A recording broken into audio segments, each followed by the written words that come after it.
what it was like to sit 58 pets in 2 years. It's a lot of pets. One of the best side hustles for a busy PhD student. Go outside and take care of your chickens and collect the eggs. Yeah. And it feels like I'm like a pharmacist or a nurse sometimes. Yeah, or a vet tech. Something I would have never thought I would have done. Was a skill here a little bit. Yeah.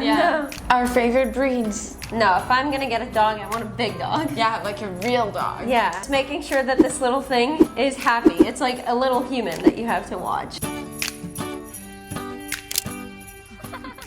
Hi guys. Hi. Welcome back to the channel. I'm Mishi. And I'm Alexis, and we're both PhD students at the University of Hawaii at Manoa. We're here from our new filming location, our new apartment. Our brand new condo, hence the minimal setup here, no couch. Yeah. But we're really excited about our new location and about this video. Because today we want to tell you guys what it was like to sit 58 pets in 2 years. Yeah, we started this like side hustle pet sitting journey 2 years ago, kind of at the beginning of the year, so almost like 2 complete years. Full years. And we've been doing it pretty consistently throughout those 2 years. So it's not like we did it and then took a break and then like picked it up again. It's been like pretty steady, pretty Non-stop, consistent kind of. those whole 2 years. And it feels like we've sat so many different pets, 58 of them, I guess, which is really a lot. And out of those 58, there's a lot that we sat multiple times. Yeah, like up to, repeated. I don't know, maybe 10 times that we've spent with the same pet. Exactly, like 6 weeks at a time for even one of them. So maybe like, I don't know, months with some of these pets. For sure. So we've learned a lot and we wanted to share all of those things with you guys. Yeah. And I think it could be pretty interesting. Yeah, what do you think happened? Yeah, it's a lot of pets. Yeah. Number one most important thing, we didn't lose any pets. Yes, that was like my biggest worry when starting this thing.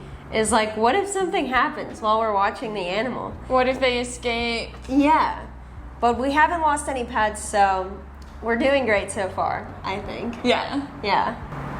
But it's been like a pretty successful thing. We've learned a lot from it, and I guess we can... Oh, it's too hot. Oh. I guess we can get right in with the first point. Yeah. So I think the number one thing that we learned from all of this is that having a pet is really like having a kid. It's so much responsibility. Yeah, it's basically the same thing. I always thought that like having a pet is not like a step to having a kid, but it's like, I don't know, something that kids can do, I thought, right? Yeah, but I think having a pet with your family versus having a pet that you're like fully responsible for is basically like being a parent and having a kid. Yeah, you have set meal times. They don't have to be super set, but you do have to be home to feed the pet. Yeah, at a reasonable time. So they expect you. Yeah, they have their routine that you kind of need to work your day around or like fit into your own routine. Right. Which is typically like a morning evening thing. So if you wanted to stay late, I don't know, at a concert, go out at night, that's like something you already have to plan for. Right. Yeah. Staying long at work, you can't always do. Yeah, because the dog has to be fed dinner, they probably have to go out to potty and stuff and be walked. And then it's a lot of responsibility to keep him healthy too. Yeah, so yeah, you have to buy him the right food. You need to get the meds if they need them. You need to give him different vaccines. Yeah. Bring him to the vet many times. Yeah, it's, I don't know, just making sure that this little thing is happy. It's like a little human that you have to watch. Right.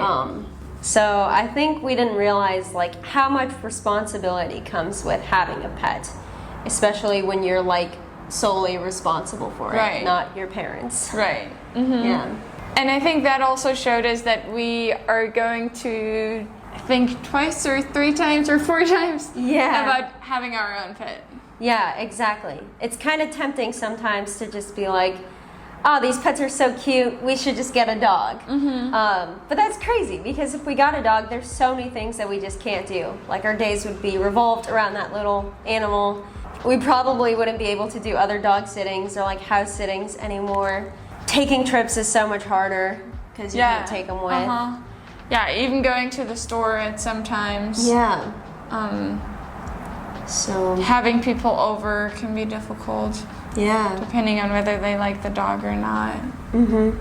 Yeah. So I think for now we're just gonna stick with dog sitting, and it's really nice to like get the benefits of having a pet, spending time with the pets, and then also giving it back and being able to go back to your like normal lifestyle. Handing over the vet bills. Yes, exactly. It's expensive. Yeah, I don't realize like how much money in like food, but yeah, anytime they have to go to the vet, that's so expensive. Yeah.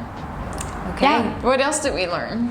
Okay, so number 2, we learned that by house sitting, we're able to see so many different parts of the island, like basically all parts of the island, maybe except for North Shore.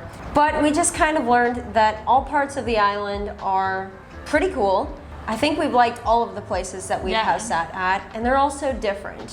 Very different. Yeah, so there's things that we like about a lot of places, and then things that we like better about other places. Yeah. For example, like being close to the beach, or being in an area that's just quieter, being closer to the mountains. Yeah. Or like more family-friendly areas with like parks, more suburban. Right. Yeah. Yeah. But everywhere's been great. Yeah, everywhere's been good, but you can also tell how maybe younger people younger people prefer this area, families prefer this area. Older people are over here. Yeah. And how it really makes sense, and how, I don't know, if we were to move again after this, maybe we already have our thoughts about which place on the island we would want to move to. Depending on which stage in your life you're at. Exactly, yes. Definitely. So that's been pretty neat. Yeah. Just like getting to see a lot of the places. And learn more and live in those areas, which also teaches you a lot of what they're like. Yes. Then, this was surprising to us. We also learned that we actually like small dogs. We both thought we're tall dog, big dog persons. Yeah. I think just coming from a family with like big dogs, and you think, no, if I'm gonna get a dog, I want a big dog. Yeah, like a real dog. Yeah, not like a little chihuahua or, I don't know, little tiny fluff ball. But they're growing on us, I think. Yeah, a lot. Yeah. I think we're gonna tell you guys our favorite dog breeds later. At the end, so stay tuned for that. Yeah, there's gonna be some small dogs in there too, because that might surprise you. Yeah. But I think small dogs, I don't know. I just always thought they weren't like real dogs, right? Yeah.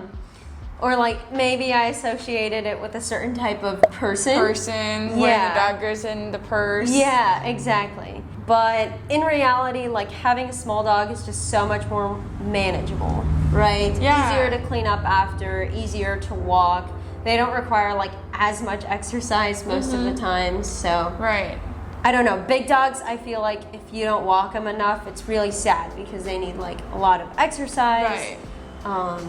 And I don't know, there's also a lot of like stereotypes about little dogs that I found not really to be true. Yeah. I know my dad was saying little dogs just have less of like a personality. Yeah. Because they're all the same, but actually we've seen many small dogs that are very different. Yeah, I think they have more of a personality than big dogs sometimes. Or, yeah. Maybe it depends on the breed, too. But yeah, definitely similar, same breed, very different characteristics about them. And then also, when you think of a small dog, you just think of like one that barks a lot with like a chihuahua shrieking bark. Yeah. But except one, we haven't experienced that, I think. Yeah. Out of all the little dogs that we've sat. They're also kind of cute because it reminds you more of a puppy. Like they're a puppy forever, kind of, compared to a really big dog. But then again, of course, there's still some breeds that are bred to be cute and tiny, but they actually have lots of health problems. That's true. So yeah, we don't want to support that, but just in general, saying that some small dogs can also be very cute. Yeah, and I don't know, easier to take care of. Maybe follow you around a little bit more. Yeah. Aren't as loud when they bark. Yeah, that too. We've also got to sit some chickens, which has been really interesting because I've had no experience with chickens prior to like moving here and everything. So it's been cool. They're kind of fun to watch. A little bit noisy and a little bit messy, I think. Yeah. But it was cool. I got to like pick the eggs from the chickens, and I didn't realize how many eggs they lay. Yeah, in lot. just a few days. You can have like a dozen of eggs in, I don't know, a week. Yeah, and they're really easy to take care of. Yeah. If you have a yard, for sure. I saw this study, I think the study about Belgium, how Okay. in one city in Belgium, all families that wanted were given a chicken or like 2 chicken or something like that. And after a while, I don't know how long it took them, but after a while they could like decrease their food scraps because they could just feed it to the chicken. chickens. They didn't need to buy eggs anymore. Yeah. So they were saying it's actually really good for a family to have chickens. To have chickens. Yeah. They're cute. I can see why people have them. Yeah. And it also feels nice to like, I don't know, go outside and take care of your chickens and collect the eggs. Yeah, change the food. It feels like living on a farm kind of. Yeah, you can bring some farm life into your city house. Very easily. Then also something we learned or we appreciate a lot about what we're doing is that dog sitting is a really good side hustle that has helped us finance a lot of our trips. Yeah. Has helped us save a lot of money just from, doing something we actually like doing a lot. Yeah, I think it's like one of the best side hustles for a busy PhD student or like student in general because it's so flexible. And I don't know, student jobs, you think of like jobs that you can do and be paid to do, but also like doesn't take away too much time from like doing your work. So like the people that work as like librarians and they get to just like do work at the front desk sometimes. Oh, yes. Yeah, something like that. And we get to do our work, I don't know, all of the time from the places that we're house sitting. Right, because they just need someone to keep an eye on the dog, but you can keep an eye on the dog while you're doing your R scripting. Exactly. So it doesn't take away too much time as like bartending and like tutoring and other things might. And I think it pays so much better because as we said, like having a pet is basically like having a child. So it's like babysitting. These people are going to pay you like a decent amount of money to make sure that you, 1, take care of their pet, and like 2, don't burn their house down. Yeah. Or like steal things from their house. Right. And as PhD students, you're pretty reliable people. Yeah, they think you're pretty trustworthy. So it's really worked out. And has helped us save and fund so many things. Yeah. Trips.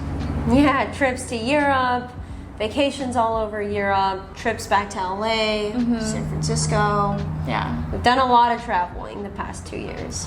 And in addition to like helping us, I don't know, save some money, put some money away, we've also learned a lot about taxes, just like accidentally, because when you do this dog sitting on Rover, you have to like report all of that money that you're making. And I don't know, like other car usage things and any supplies that you buy like as part of the job. So yeah, it's just taught us to like pay a little bit more attention to our taxes and like how we're using our money and which things can be like included. Right. Yeah. Yeah.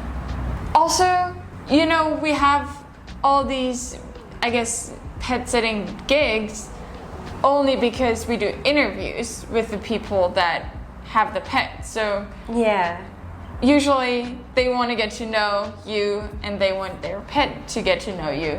So we always have this kind of meet and greet that we have to schedule before we have the actual pet sitting.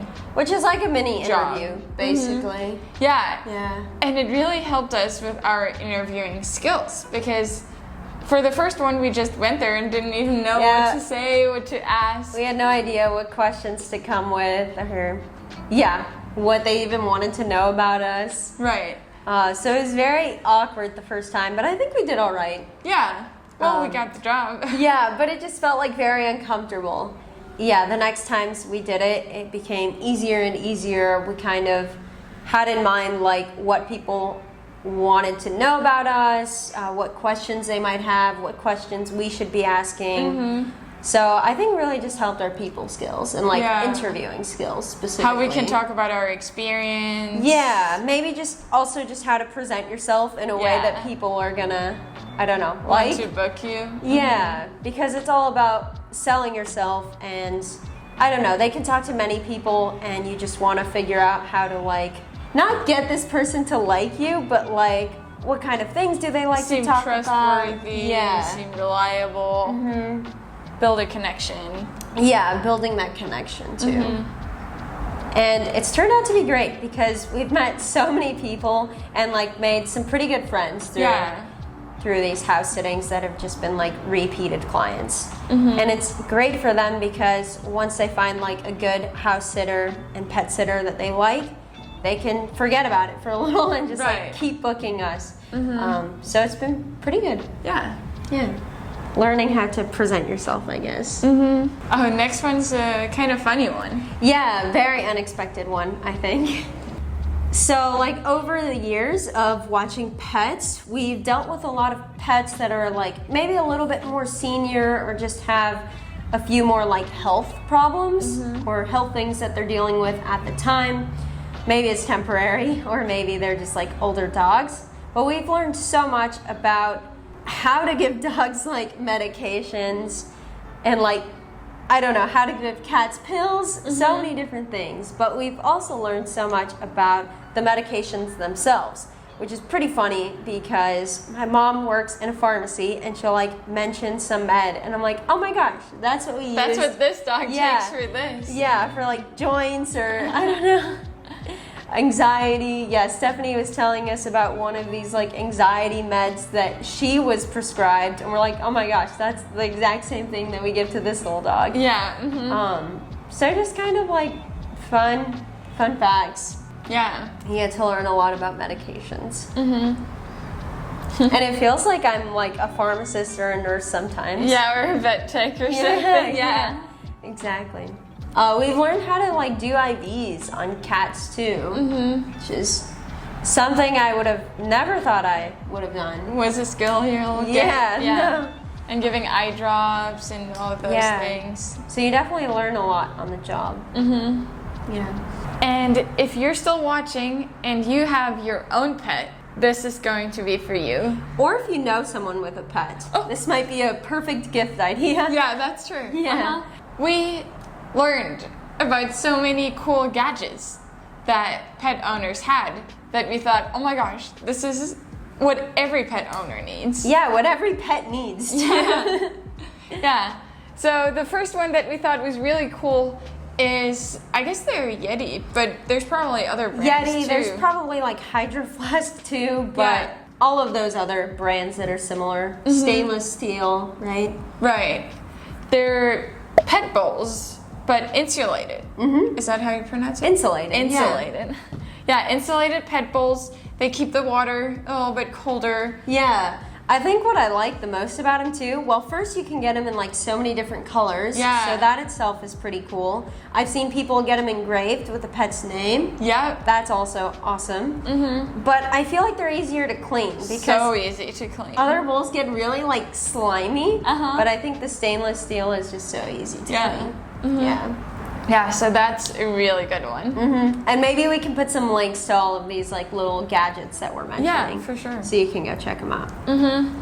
Okay, second, if you have a cat or know someone with a cat, you know that like cleaning up the litter box is probably one of the worst things about owning a cat. It's just like so messy and kind of gross that you have to like scoop all of this stuff Kind of out. smelly too. Yeah, pretty smelly. So we were watching like this house full of cats, and this girl had this like automatic litter robot. box. Yeah, litter robot. Coolest thing. It was just like this round thing. It did take up a decent amount of space, so you might see if you like have the space for it, but it like rotates the litter all by itself, so it keeps it nice and fresh, and basically all of the unfresh litter and stuff goes to the bottom. And you line that with like a trash bag, so you just pull that drawer out, get the trash bag, dump it. Easy peasy. Like, you can leave it for like a few days even. Yeah, exactly. I don't know. It smells good. It's super easy to clean out. You probably just pour fresh litter, like keep it at a good level. Once a week, maybe less. But so much easier than the like traditional litter boxes. And I think it didn't make as much of a mess because it probably had like a nicer entrance that catches more of the litter on the way out. It has like different steps with like a little rubber mat or something. Yeah. So this is for like a real fancy cat. Yeah. No, it's really good though. Oh, and then also for cats, if you have to leave your cat, but your cat loves to play, we saw this one toy with batteries that we were supposed to turn on when we leave, so the cat has a little bit more time to play, and I think it's 30 minutes or so that I guess it's like a disc, and then it has a rotating ball or something like that. And cats just love to catch it, but it, I don't know, walks around like a vacuum, like a robot vacuum thing. Yeah, so perfect for like little kittens or cats that really love playing and you like need to leave them, so it's a little bit sad. That was really cool. I really like that toy. Yeah. And they really liked it too. Next, we talked a lot about like meds and stuff and giving pets meds. So one of the coolest things we saw were these pill pockets that maybe if you're a pet owner, you know about them, but if you don't, perfect for giving to pet owners. No, perfect. Perfect for giving meds to dogs because they're like flavored and they're basically just like treats. So really easy to just wrap the pill, especially if you have a really difficult dog that like doesn't like taking pills. I kind of wish we had this for like some of the cats because it's easier than putting it in like wet food and it falling out. Yeah, that's what you're usually supposed to do, right? Put wet food and then give it with a spoon or like, I don't know. It's just really gross and the wet food can like drip down. Yeah. Pill pocket, so much easier. So clean. It's kind of like peanut butter, so if you like squeeze it to close it, it's not on your fingers anymore. It doesn't make a mess. It doesn't smell bad. It comes in different sizes. Yeah. So there's big ones for big pills, big dogs, small ones. For smaller pills, And they come in chicken flavor, peanut butter flavor, all of these flavors. All the good flavors that they love. Yeah. Pill pockets, go check them out. Last thing that we thought was really cool is this camera for dogs or pets. It doubles as a camera and like a treat machine. Yeah, I guess many people have cameras like Rings or something in their apartment to look at what the pets are up to. Yeah. But this one, you can talk through it, so you can talk to your pet. Yeah. And you can shoot treats to them. Yeah. Yeah, you just refill it. So while you're away, you can talk to your pet and it can throw them treats. And I guess it uses an app, so you can click on your phone, treat, and then it goes. Yeah, but coolest thing that we've seen for like leaving a pet, you want to keep an eye on it, but you also like want to give them some treats. Yeah. And I guess they know your voice. I don't know if they really know it through like the speaker, if it sounds different, but I think they do. I think they know it. So they feel a little bit less alone. Yeah, but better than a ring, because a ring you can talk to the animal and the animal's like, oh, where is this person? At least this way you're like giving them a little treat and making them a little happy. And now, our favorite breeds. Our favorite breeds. So I guess we only chose dogs because I don't really know cat breeds that well. Really like the Sphinx cats. We haven't watched any. I just like them. But as far as dogs, we came up with 1, 2, 3, 4. We came up with 4 dogs that are probably our favorite breeds. And I think my top one is the Australian cattle dogs. I think they're also called blue healers or something like that. Yeah, beautiful dogs. We've only watched 2, but I just loved... No, 3. 3? Yeah. Oh, I just loved how well like you can train them because they really listened. Yes. They seemed really intelligent and liked like looking for the treats, and I don't know. They listened very well, seemed very smart, and were also like kind of cuddly and stuff. Yeah. They're not too big, so they're like medium sized. And they like to play fetch. I like when the dog actually comes back with the ball, so you can play with them. Yeah. You can take them on hikes. But yeah, they do like to cuddle. Yeah. So best of both worlds, kind of. Yeah, that was one of my favorites. For sure. Another one of our favorites, funny because we were talking about how much we love small dogs, but now this is the big dog still. Yeah. But another one of our favorites is the German Shepherds. We've really liked German Shepherds that we've been watching. And those German Shepherds mixed with Husky. Yeah. I think we've just watched so many German Shepherds. For some reason, there's so many German Shepherds in Hawaii. We've watched so many. So we spent a lot of time like getting to know them. And yeah, I think they're perfect dogs if you want a big dog. And if you have the time to train them. Yeah, because I think you can train them pretty well for them to listen. But it can probably go really wrong if you don't train it. Yeah. And then the ones that are mixed with a Husky, I think they're a little less trainable. But they're a little bit smaller, a little bit fluffier. And Huskies are beautiful dogs. We've also sat a few on the island, but the Husky German Shepherd mix just looks so cute. Yeah. Very, very pretty dog. And yeah, pretty well behaved. Yeah, well behaved. Likes humans. Doesn't bark as much. Yeah, doesn't get as aggressive as German Shepherds. Yeah. We also have another big dog, yellow labs, or labs, but specifically the yellow labs that we didn't see any other. Yeah, we did. Oh. Yeah, so we've gotten to watch a few labs, and we really like the yellow lab that we spend a lot of time with. It's a very big dog, loves people. Yeah. But good personality in the yellow labs, and probably a good family dog too. Yeah. You were describing him as very like happy-go-lucky. Yeah. That's definitely good if you come home after a stressful day and need to pick me up. Yeah, and also I feel like he's not sad when his owners are gone because he's just like, okay, new people.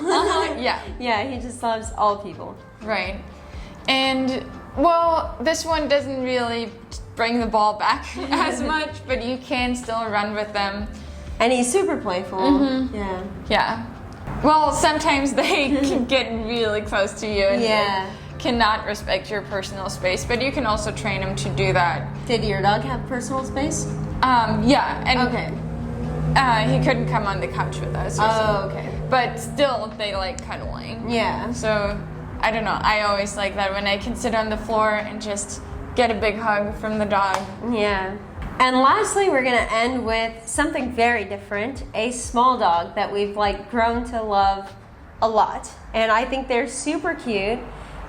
We've never seen them as puppies, but I just like from their online pictures as puppies, they're adorable. And I'll let you say this name because I have no idea how to pronounce it. I don't know it either. Let's double check Look really it up. quick. Bichon Frise. Is that how you say it? Frise. Frise. They look like little white puffballs, but they're adorable. And I think the ones that we watched, like, luckily had better haircuts than some of the ones that we see online. So I think we lucked out with like some of the cutest ones. They're like hypoallergenic? Yeah, they don't lose hair. Which is really nice. But they have to get like groomed and stuff because they don't lose their hair. Right. But very cute dogs and good personalities. Yeah, very small. They're fine with walking around the block once and they're out of breath. Yeah. You can play ball with them, but you don't need to throw it really far. Yeah. You don't have to go for hours, even though they probably would still go. They like to cuddle too. they don't eat as much. Yeah, really nice ones that we've enjoyed spending so much time with. So yeah, was that what you guys expected? Yeah, let us know what was the most unexpected thing that we've learned in the comments below. And yeah, hopefully you guys get to sit some dogs or pets if you want to. Yeah, great side hustle. You For should sure. consider it.